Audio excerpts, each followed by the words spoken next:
আমার একটা লুক আমি মনে হয় 1 ঘন্টা ধরে ঘুরতেছি পাইতাছি না, ফোনে কত হচ্ছে এই সাইড মানে এত লুকের ভিড়ে। ঢুকার আর বের হওয়ার কয়জন করে নিয়ম? এটা বাধা দিবে কি, এটা বাধা দিতে গেলেই সমস্যা।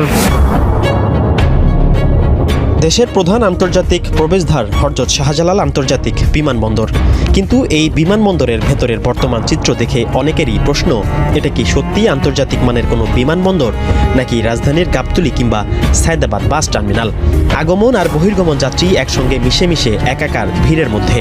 একজন যাত্রীর সঙ্গে যেখানে সীমিত সংখ্যক স্বজন থাকার কথা, সেখানে বাস্তবে দেখা যাচ্ছে 4 থেকে 5 জন করে স্বজন ভেতরে প্রবেশ করছেন। ফলে পুরো এলাকা পরিণত হচ্ছে বিক্ষুব্ধ জনসমুদ্রে। সেই সঙ্গে বিমানবন্দর প্রবেশ মুখে যানবাহন, সাধারণ মানুষের রাত দিনের জটলা তো লেগেই আছে।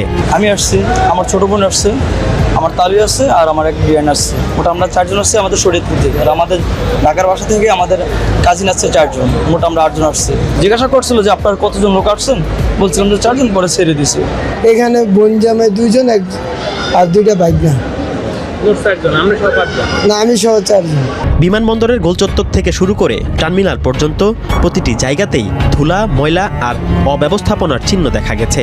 রাস্তার 2 পাশে উঁচু ডিভাইডারের উপর বসে কেউ খাচ্ছেন, কেউ ধূমপান করছেন, যা বিমানবন্দরের পরিবেশকে আরো অস্বস্তিকর করে তুলেছে। এটা হচ্ছে কি নামার পর তো বিচ্ছিন্ন হয়ে যায়, তো এটা বোঝা যায় না যে একই ফ্যামিলি। এখন কথা হলো যে এই দিকটাই তো উঠে নামা করে, তাহলে আপনারা কি জিজ্ঞাসা করেন না যে হ্যাঁ, অবশ্যই জিজ্ঞাসা করতে হবে, কিন্তু তারা যদি 4-5টা গ্রুপে ভাগ হয়ে আসে তখন তো আমার কিছু করার। পক্ষ তো বলছে 2 জনের বেশি। হ্যাঁ, 2 জনের বেশি তাদের নিয়ম ঠিক আছে। বিমানবন্দরের ভেতরে ঢুকতেই চোখে পড়ে ভিন্ন এক চিত্র। বিদেশ থেকে দেশে ফেরা যাত্রীরা ক্যানোপি 1 ও 2 টার্মিনালে নামার পরপরই শুরু হয় তীব্র ঠেলাঠেলি। এত সমস্যা আপনারা প্রতিবাদ করেন, কর্মসূচির প্রতিবাদ করেন না কেন? দেশের যে নাগরিকরা যাচ্ছে এই বিমানবন্দরে, তারা প্রতিবাদ করে না কেন?